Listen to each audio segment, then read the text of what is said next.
Hey folks, just a quick update on our camping trip.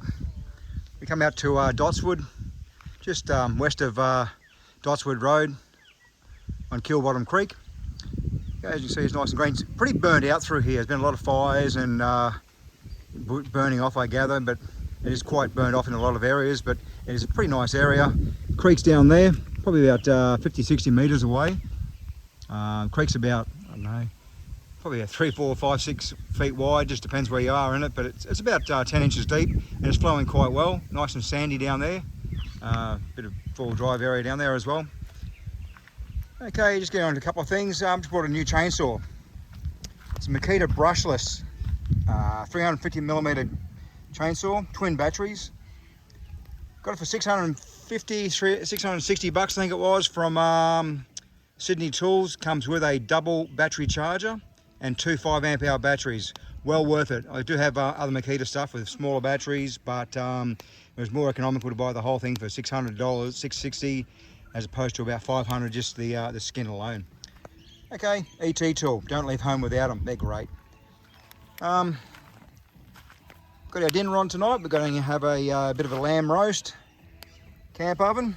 Thanks very much to Axe, who gave us some black gear, some camp ovens and bits and pieces. Very well used and appreciated. Thanks, mate. Keep your jerry can of water near your fire, not too close, just to keep the water a little bit warm. We're using a tripod to cook steaks and things like that on. What we have on order from Red Roads Camping Supplies, I think they're in Western Australia, is a stainless steel version of it, a bit higher. It's got a stainless steel chains with it, comes with it, and it's got a, we've also bought separate a fire pit with a stainless steel grill. Very similar to that one, and it hangs off it as well. Underneath that, some national parks you need risers, because you're not allowed to scorch the ground at all. So we've actually bought a riser as well, which I think raises another about 40 centimeters off the ground. All up probably about $500, but it's all it will be all stainless, and that should be as soon as they get in country, we'll be getting our delivery of it. Okay, fireproof gloves, very handy for when you're moving stuff off, particularly with the camp oven and moving bits and pieces around. Terrell wanted to bring her citronella candles, keep mozzies away. Looks like he's a bit dead, that one now, but anyway, all good. Okay, brought Pooch along. Hey Jax, there you go. He comes with us. He's got a little dog house, I suppose you'd call it. Collapsible, fully collapsible, goes down pretty small. What, 20 bucks from Kmart, something like that. Okay, all these bits and pieces, his food. Hello, Terrell. And got now our camping chairs. I think we got them from I think it was Anaconda. I'm sure it was Anaconda. They were about 100, 110 bucks. I think they were. Not too bad, but we're going to get more solid, more comfortable ones, because these ones tend to hurt your legs a bit. But you do have to have good chairs, and it's well worth spending a few extra bucks on chairs. Otherwise, yeah, it's just not worth it. We also got from Anaconda was two stretcher tents. These are about $1.99 each, I think they were. They're pretty good. Last night was freezing.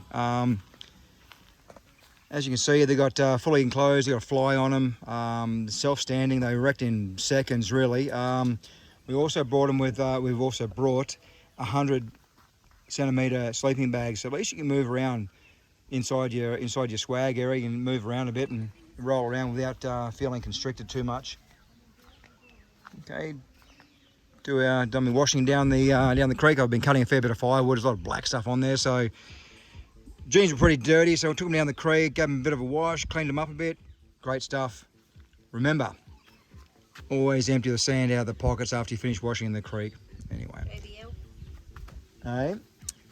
Okay, what else we got? Oh yeah, a little JBL. Last time we came out, we had a Nokia Bluetooth speaker system, and it lasted about 30 minutes. We've got them about, well, they're a Nokia, so we got them a long time ago. Yeah, so we've got a little JBL. I think it's called the Charge 5. It actually charges phones as well if you need to, but we have a better solution than that. But this little guy here, 20 hours, it'll rock on all night for 20 hours. Yes, thanks. Nice and loud. Wake up the koalas. We've also brought King's gazebo, and with the gazebo we actually brought with it the mosquito insert that It slots all in. Around the edges, we have LED lighting, back and front, and then it all comes inside to the charging area and the battery area. So we've got two twin fridges where we've got a 20 litre King's fridge and a 40 litre Engel. They're both running at the same time into a pretty heavily modified battery box. Not a King's fanboy, but they got some good stuff. I did modify it to suit what we needed. We have a solar input, which is running right now. I put Engel plugs in there as well, plus another USB slot. You never have too much USB. Okay, that's a battery monitor. It's running at 12.9 volts at the moment and 2.3 or 4 amps in from the solar panel, and as you can see, it's charging. Okay, inverter's plugged in as well, and we've got another output for 12 volt. The inverter comes around onto an inverter, 1500 watt inverter, and we use that to charge Makita batteries. Probably about 40 minutes, I suppose. No problems at all. And you've got to have good, solid, thick, heavy cables. Otherwise, don't muck around. That's 120 amp hour Anderson plug, not the 50. It's a 120, okay? So get that guy, because he's a much better way of going. As I said before, I made a box up here. It's got three 12 volt cigarette lighter plugs. Okay, 1, 2, 3 down here. On the other side, you've got two USB plugs and a merit plug. Merit plugs you can use on some the 12 volt cigarette lighter with the red tip on them. You take them off and all of a sudden it becomes a merit plug, okay? Anyway, that plugs into the two fridges and runs that, no worries at all. Don't forget, when you come out bush, always handy to bring your radios as well. You may need them. Torches, King's boxes, got a couple of those. This is a 75 litre job, this one here. I think they're about 120 bucks thereabouts, give or take. And this is the 250 litre one? 150 litre one, I think it is. And that was about, I think we got it for about $170. They vary, just get them on special and you're good to go. We also brought, I think from Anaconda, I'm not sure, is a kitchen table. All sorts of junk on there at the moment, but it's handy because you can just throw stuff all over the place and store it there. Okay, on top you've got a metal plate on here, so you can run your stoves on. We brought a double Campmaster canister kind of stove.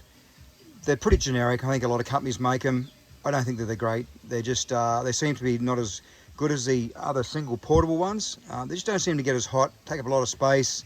So what we might be using that for at home for cyclones and things like that when we lose our power for 4 or 5 days at a time.